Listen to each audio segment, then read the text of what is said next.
आज ही Doubtnut app download करें। Doubtnut पर होगा अब आपके सभी मैथ्स, केमिस्ट्री, फिजिक्स और बायोलॉजी डाउट्स का सफाया। बस अपने क्वेश्चन की फोटो खींचो, उसे क्रॉप करो और तुरंत वीडियो सोल्यूशन पाओ। Download now. देखिए बच्चों, सवाल में दिया गया है कि दो नत तल OA और OB क्रमशः 30 डिग्री और 60 डिग्री क्षैतिज से झुके हुए हैं। एक दूसरे को चित्रानुसार कहां पर प्रतिच्छेदित करते हैं? O पर प्रतिच्छेदित करते हैं।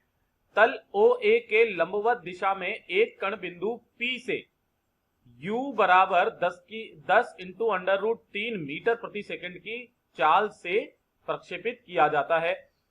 यदि कण तल OB को Q पर लंबवत टकराता है, देखिए ध्यान से, यहां पर ये सब कुछ दिया गया है, ये P से ये वाला कण U चाल से फेंका गया है, तो ये यहां पर लंबवत टकराता है। O किस पर बच्चों? ये टकराता है OQ पर, है ना। तो हमें क्या क्या निकालना है? देखिए ध्यान से, हमें निकालना है उड्डयन काल, हमें निकालना है कण किस चाल से तल OB पर टकराएगा, है ना। P की O से ऊर्ध्वाधर ऊंचाई कितनी होगी, और साथ में बताना है कि कण द्वारा O से प्राप्त अधिकतम ऊंचाई कितनी होगी और PQ की दूरी कितनी होगी। ये चीज हमसे पूछी गई है।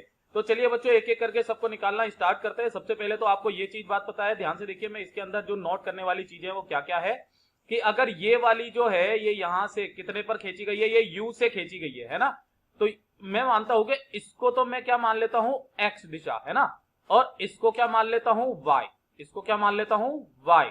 मतलब कि ऐसे करके देखोगे तो आप, यानी कि Y से अगर मैंने देखूंगा तो ये वाला जो कण फेंका गया है ये किस दिशा में फेंका गया है? X दिशा में फेंका गया है ना। तो ध्यान से देखिए बच्चों, अगर ये वाला कण जो है ये किस में फेंका गया है? X में फेंका गया है। अगर मैं इसके अनुसार देखूंगा तो इसको X माना, इसको Y माना, ठीक है बच्चों। तो ध्यान से देखिए, ये 60 हो गया। मैं यहां से एक लंब इस तरीके से डाल लेता हूं जो आगे चल करके बहुत ज्यादा काम आने वाला है, ठीक है। अच्छा बच्चों, अब इसको समझने की कोशिश करना, ध्यान से देखना कि अगर मैं यहां पर UX, UY वगैरह वगैरह निकालूं तो ध्यान से देखिए कि यहां पर जो कण है, जो भी ये हमारा कण है ना, इस कण पर हमेशा G किधर लगेगा? नीचे की तरफ। G कहां लगेगा? नीचे की तरफ, है ना। तो ध्यान से देखिए, अगर इस पर कण G नीचे की तरफ लगेगा तो मैं इसके दो घटक करता हूं, है ना। दो घटक किस तरीके से? एक तो ये इस वाली दिशा में, किस वाली दिशा में? जो कि ये OB दिशा है, यानी कि X दिशा में, इसी के तो लंबवत ऐसे करके निकाल रहा हूं। और एक OAO दिशा में कुछ इस तरीके से, है ना। ऐसे ही तो करके होगा।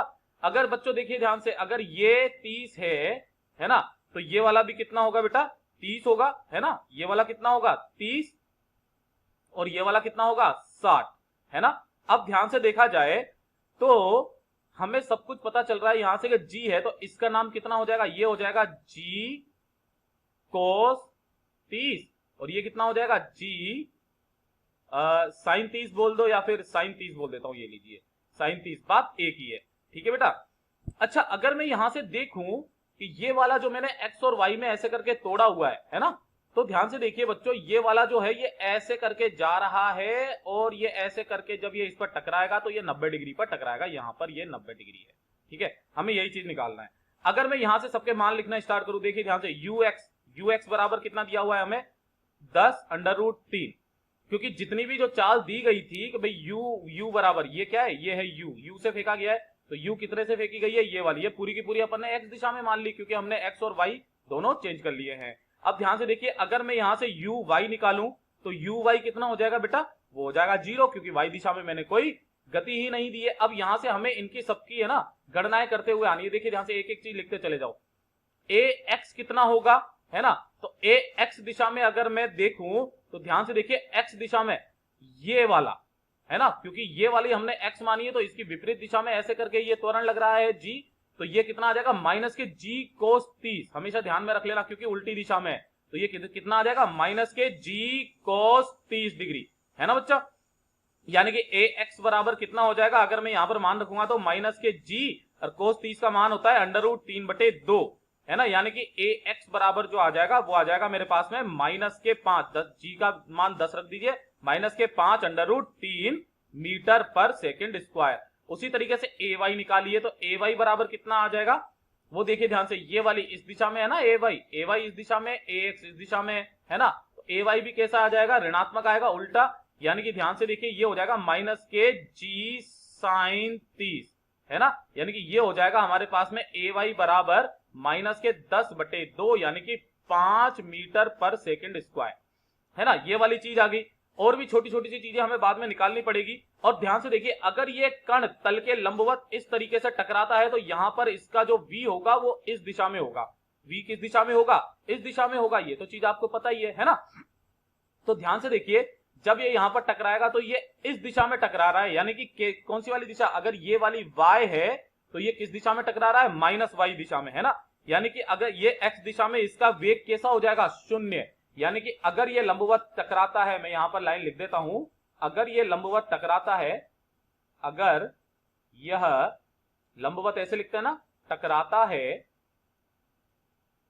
तब जो Vx होगा वो तो कितना हो जाएगा? 0 मान लेते हैं। यहां पर V है तो इसकी इस दिशा में Vx है और इस दिशा में Vy है, तो Vx तो कितना हो जाएगा? 0। ठीक है मेरे बच्चों। फिर उसके बाद में आगे निकालते हैं तो किसी भी समय t पर, ये यहां पर किसी भी टाइम t पर है, पहुंचता है ना। तो हम लोग इसके लिए निकालते हैं कि समय बराबर t पर, है ना। t पर अगर हम लोग निकालें तो देखिए ध्यान से, Vx कितना आ जाएगा? Vx के लिए हम लोग जब लिखते हैं तो Vx बराबर हो जाएगा ux प्लस axt, है ना।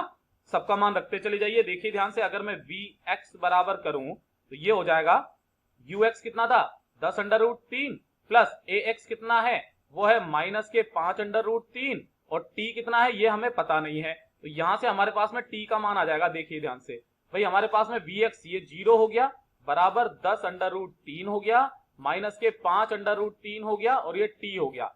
यानी कि मेरे पास में हो जाएगा 5√3t बराबर 10√3, यानी कि t का मान जो आ जाएगा वो आ जाएगा 2 सेकंड। कितना आ जाएगा बेटा? 2 सेकंड। यानी कि ये किसका टाइम है? टकराने का, है ना, टकराने का समय। ठीक है, क्योंकि यहां पर हमने Vx बराबर 0 कर दिया है। देखिए ध्यान से, ये टकराने का समय आ गया हमारे पास में, है ना। तो यही क्या है? हमारा उड्डयन काल, यानी कि ये वाला हमने कौन सा वाला कर लिया? ए वाला। ए हमने उड्डयन काल निकाल लिया। कितना बेटा? t बराबर 2 सेकंड। अब चलते हैं अगले वाले पर, बी हमसे क्या पूछा गया है? बी हमसे पूछा गया है कि कण किस चाल से तल OB से टकराएगा। तो ध्यान से देखिए, बी के अंदर कण किस चाल से टकराएगा हमें पता है। तो Vx बराबर तो 0 हो गया, तो Vy कितना होगा? तो ध्यान से देखिए, Vy बराबर हो जाएगा uy प्लस ayt, है ना। तो देखिए ध्यान से, Vy बराबर uy कितना था? 0 था, क्योंकि y दिशा में हमने कोई नहीं दी थी। और ay कितना आया था हमारे पास में? -5, है ना। देखिए ध्यान से, ये ay कितना है हमारे पास में? -5 बेटा, है ना, -5, है ना। और इंटू ये कितना आया? 2, यानी कि Vy जो आ जाएगा वो आ जाएगा -10 मीटर पर सेकंड, है ना। ये तो Vy आया है हमारे पास में। ठीक, तो ये वाली जो कितने से टकराएगा? ये टकराएगा 10 मीटर प्रति सेकंड से। तो ये दूसरा वाला भी आ गया। फिर उसके बाद में आगे वाला करते हैं कि हमारे आगे वाला जो सवाल है वो क्या है? ध्यान से देखिए, वो है हमारे पास में P की O से ऊर्ध्वाधर दूरी, यानी कि P की O से ऊर्ध्वाधर दूरी, ये वाली जो दूरी है ना, ये वाली चीज हमें निकालनी है ना। अब ये वाली चीज निकालने के लिए हमें ये वाली भी पता होनी चाहिए, OP भी पता होनी चाहिए, है ना। यहां पर मैं इसको कुछ भी पॉइंट मान लेता हूं, x मान लेता हूं। तो ध्यान से देखिए, इसके लिए कैसे करके करेंगे? C वाला जो हम लोग कर रहे हैं, यहां पर मैं कर देता हूं C। तो ध्यान से देखिए, ऊर्ध्वाधर दूरी निकालने का क्या सूत्र होता है? SY बराबर UYT प्लस 1/2 AYT², है ना। तो देखिए ध्यान से, SY बराबर कितना हो जाएगा? UY कितना है? 0 इंटू टी प्लस 1/2 -5, और ये टाइम कितना है बेटा हमारे पास में? 2। तो जब आप SY को हल करोगे तो SY आ जाएगा -10 मीटर, और ये जो -10 मीटर आया ना SY, यही क्या है एक्चुअल में हमारे पास में? OP। यही क्या है हमारे पास में? OP है बच्चों। तो आपके पास में OP आ गया, ये OP, ये वाली आ गई 10 मीटर, है ना। तो आपको तो क्या निकालनी है? ये वाली निकालनी है ना, H, ये H निकालनी है। तो ध्यान से देखिए, H के लिए क्या सूत्र हो जाएगा भाई? ये 30 है, तो ये वाला कितना हो जाएगा? 60, क्योंकि ये कितना है? 90 है। तो ध्यान से देखिए, ये कितना हो जाएगा हमारे पास में? वापस से चलते हैं तो फिर वापस से D जो हम लोग निकालते हैं H, तो H बराबर कितनी हो जाएगी? ध्यान से देखिए, यहां पर हो जाएगी H बराबर OP cos 30, है ना, OP cos 30। तो यहां पर OP cos 30 डिग्री, है ना। ओपी को 60 होगा, 60 होगा, 60 है ना, 60 होगा। तो जब आप H is equal to OP कितना है, ये है 10 इंटू cos 60 का मान होता है 1/2, यानी कि ये आ जाएगी 5 मीटर, यानी कि H बराबर जो आ गई हमारे पास में 5 मीटर। ये वाला भी हो गया, D वाला भी। अब सबसे लास्ट वाला जो हम लोग करते हैं वो हमारा क्या निकालना है, E वाला। E वाला जो है हमसे पूछा गया है, क्या पूछा गया है कि P Q की दूरी बतानी है, यानी कि P और Q की दूरी, ये वाली दूरी हमें बतानी है, ये वाली है ना। P Q की दूरी निकालने के लिए आपके पास में देखिए ध्यान से, मैं इसको वापस से बना देता हूं। ये कुछ ऐसे है ना, फिर ये कुछ ऐसे है ना, और फिर ये कुछ ऐसे है ना। ये O है, ये P है, ये Q है। अब आपको बात पता है कि यहां से ये वाला कोण है 30 डिग्री और ये वाला कोण है 60 डिग्री, है ना। ये वाली जो दूरी है ये आपको दी गई है 10 मीटर, है ना। ये और ये वाली जो है, ये वाली आपको पता ही है कितनी है, 5 मीटर। अब इसके लिए आप क्या निकालना है, आपको PQ निकालना है ना। तो देखिए 30 60 यानी कि ये वाला कितना हो जाएगा, 90 डिग्री हो जाएगा, है ना। तो ध्यान से देखिए 90 डिग्री के लिए ये वाला क्या हो गया, कर्ण हो गया। ये क्या हो गया, कर्ण हो गया। तो ध्यान से देखिए यहां पर हमारे पास में इसके लिए सूत्र क्या हो जाता है, इसके लिए सूत्र हो जाता है कि PQ बराबर जो होगा वो अंडर रूट में लग जाएगा OP का स्क्वायर प्लस OQ का स्क्वायर। अब OP तो हमें पता है, OQ नहीं पता, है ना। अब OQ देखिए ध्यान से, OQ किस तरीके से निकालेंगे, OQ है ना, ये वाली OQ, ये वाली। तो ध्यान से देखिए इसको निकालने के लिए हम लोग क्या करते हैं, फिर से वापस 4OQ है ना, 4OQ ये वाला अगर हम लोग करेंगे तो ये आ जाएगा हमारे पास में, देखिए ध्यान से, x दिशा में विस्थापन यानी कि SX बराबर UXT है ना, और फिर आ जाएगा प्लस हाफ AXT स्क्वायर। तो देखिए ध्यान से SX बराबर जो आ जाएगा वो आ जाएगा 10 अंडर रूट 3 UX का मान इंटू 2 प्लस 1/2, ये कितना है 10 अंडर रूट 3 है ना। तो ये -5 अंडर रूट 3 था, -5 अंडर रूट 3 है ना, -5 अंडर रूट 3 इंटू 2 का स्क्वायर 4। तो SX का जो मान आ जाएगा यहां से हमारे पास में आ जाएगा 10 अंडर रूट 3। तो ध्यान से देखिए यहीं पर हमें सबका मान पुट कर देंगे, रख देंगे। तो PQ बराबर जो आ जाएगा वो आ जाएगा OP। OP कितना है हमारा 10 का स्क्वायर यानी कि 100 प्लस OQ। OQ मतलब कि यही क्या है, OQ है, यानी कि इसका स्क्वायर करेंगे तो ये आ जाएगा हमारे पास में 10 अंडर रूट 3 का स्क्वायर, यानी कि ये आ जाएगा 300। तो PQ बराबर जो आएगा हमारे पास में वो आ जाएगा 400, यानी कि PQ जो आ जाएगी हमारे पास में वो आ जाएगी 20 मीटर। यही सबके जवाब हैं। क्लास 6 से 12 से लेके नीट IIT JEE मेंस और एडवांस के लेवल तक 10 मिलियन से ज़्यादा स्टूडेंट्स का भरोसा। आज ही डाउनलोड करें डाउटनेट ऐप या व्हाट्सएप कीजिए अपने डाउट्स 8400 400 400 पर।